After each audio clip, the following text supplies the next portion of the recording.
My name is Jaco Volskink. I'm a lecturer at the University of Stellenbosch in Environmental Finance and Strategy. I did a wee read for you for USB this morning on the book by Renato Sato called Sustainability Strategies, When Does It Pay to Be Green? The book in short gives guidance to companies on how to implement sustainability initiatives in their companies and when it makes sense to do so. An edited version of my presentation follows this. The book's name, Sustainability Strategies, is actually referring to a very specific niche of sustainability. It's environmental sustainability.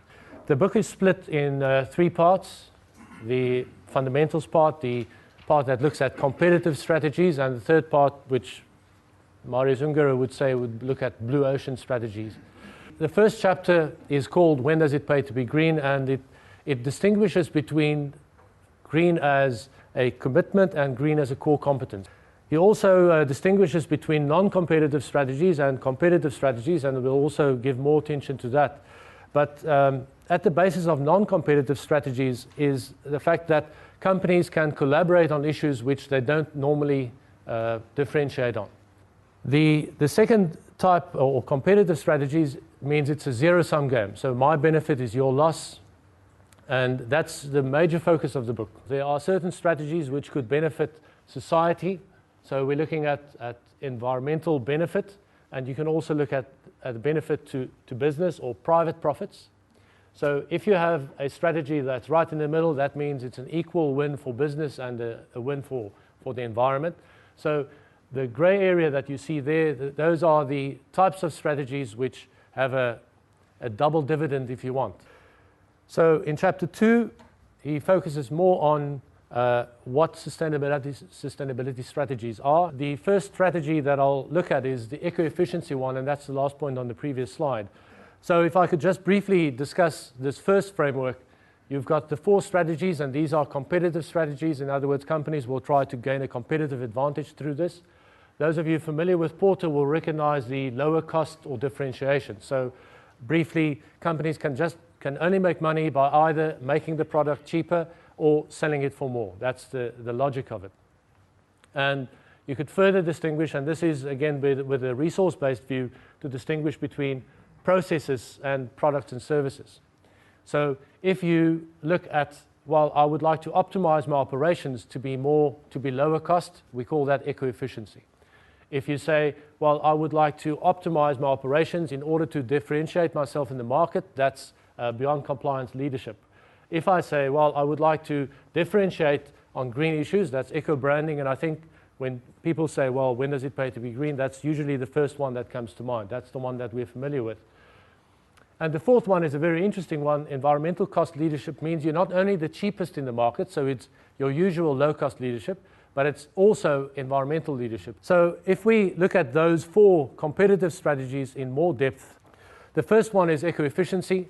He uses 3 examples to show this, and those are the lean thinking paradigm. The second is industrial symbiosis, or the industrial ecosystem. And the third one, which he pays very little attention to, is emissions trading, and I think rightly so. The lean thinking paradigm, to me, is epitomized by a quote by Lovins and Hawken, which is from this book, which says, "To hell with competitors, compete against perfection by identifying all activities that are muda," in other words, waste, and eliminating them. So that's lean thinking, to try to cut out all the things which your customer doesn't want. So time is something that your customer is not interested in. He uses one example of breweries that usually when they're done with the hops, they would sell it to pig farms, etc. And he says, well, that's low economic value. What you could rather do with that waste is to use it for mushroom growing.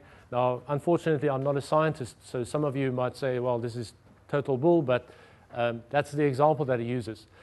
Interestingly, that's an example of reducing waste by making it something that's useful for someone else. This strategy won't work for all companies. The second strategy, that's the left bottom one, beyond compliance leadership.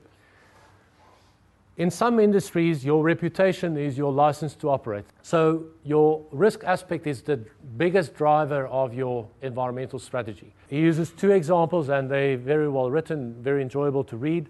The Stewart Oil Shale project in Australia, and Greenpeace was central in sinking that project. People are looking for third-party validation, and that's the idea behind voluntary environmental initiatives, or green clubs in short. Now, all of you would be familiar with the Ceres Principles, Global Reporting Initiative, and the Global Compact, and those are very much related to each other. But these are effectively reputation insurance. There are cases, and Roshaten names a few, of where companies were able to generate a competitive advantage by forcing standards onto other companies. So if you are the leader in the industry, try to implement a standard which is at your level, which the others have to catch up with. And that puts you, at least in the short term, in a competitive advantage position. Another example is when General Motors and Ford put out a press release that they will only use paint from ISO 14000 certified companies. But again, in the long run, it's about license to operate and less about differentiation. He distinguishes between three kinds of companies: companies that are at non-compliance, companies that are beyond compliance, and then the name of the strategy, Beyond Compliance Leadership. And it means moving from beyond compliance to being the leader in your industry. These companies are all companies which could benefit from eco-efficiency. They could benefit from saving costs in their processes, but it's more about the reputation. There's the biggest risk for them. So any company exposed to that kind of thing. The reputation of the club is very important. So if you join some kind of unimportant, no one knows, or the standards are too low, it's not going to give you any credibility, etc. But one of the core competencies of companies focusing on this strategy should be stakeholder engagement. We move to the next strategy, eco-branding. So the question is, well, how is this different to any other kind of branding, differentiation? The differentiation speaks about a benefit that went to someone else. So we saved the trees in the forest. So that's not a benefit to me necessarily. However, it doesn't help if the consumer doesn't know about the trees in the forest. And then, of course, they also have to believe that these benefits are real and it's worth paying for them. Product labeling is about informing the consumer choice. We said that they must know about certain issues and you must tell them about it, so you label your product in a certain way. You can do this in three ways. He distinguishes between, and I find this very useful, three types of labels. The first type is the multi-party agreement certification, and that's, those of you that know the Forest Stewardship Council, that's typically an example of this. The second one is where the manager or the producer himself puts out some kind of thing, and an example would be free range, and immediately you'll know that this is less credible. And the third example is where it's actually measured and audited and all of that, so it's supposed to come with a very big calculation at the back of it. An example would be the EcoLeaf certification. If you move from eco-labeling to eco-branding, how do you do that?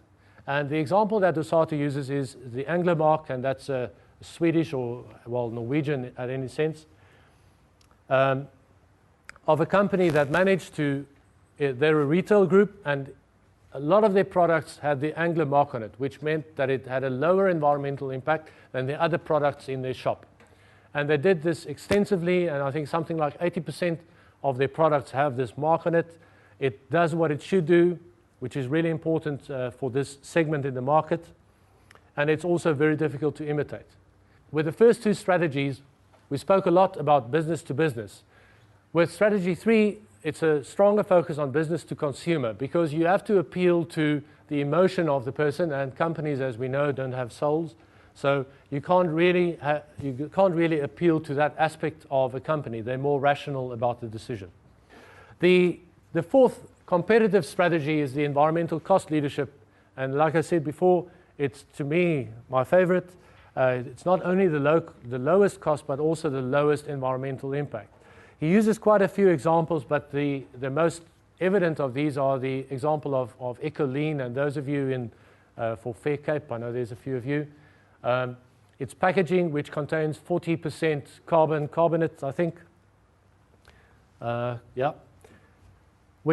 And they're also 25% cheaper than our competitors. The third category which he mentions here are commodities, things which people, you know, a liter of milk is a liter of milk. So how do you distinguish between two of those?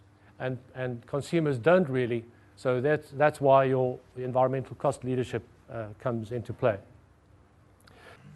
One of the cases in the book that I find fascinating is the concept around servicizing, and that's switching a product into a service. Think about, well, Xerox has been doing it for ages. They don't sell you a copier machine. They sell you the service of copied papers.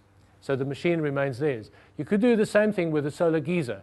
You sell hot water to someone, but you never sell him the geyser. The geyser might remain your property. What you do in that process, if I sell you hot water and it's my geyser, I will build the geyser so that it doesn't break. So you move away from a geyser being built to break after 3 years and 3 months.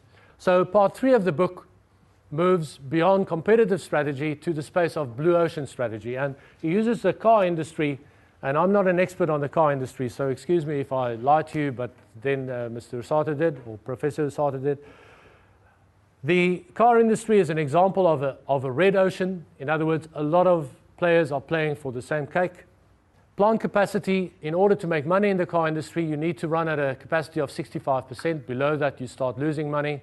So you can imagine that you have to keep on producing even though people aren't buying, and that means there's inventories building up, etc.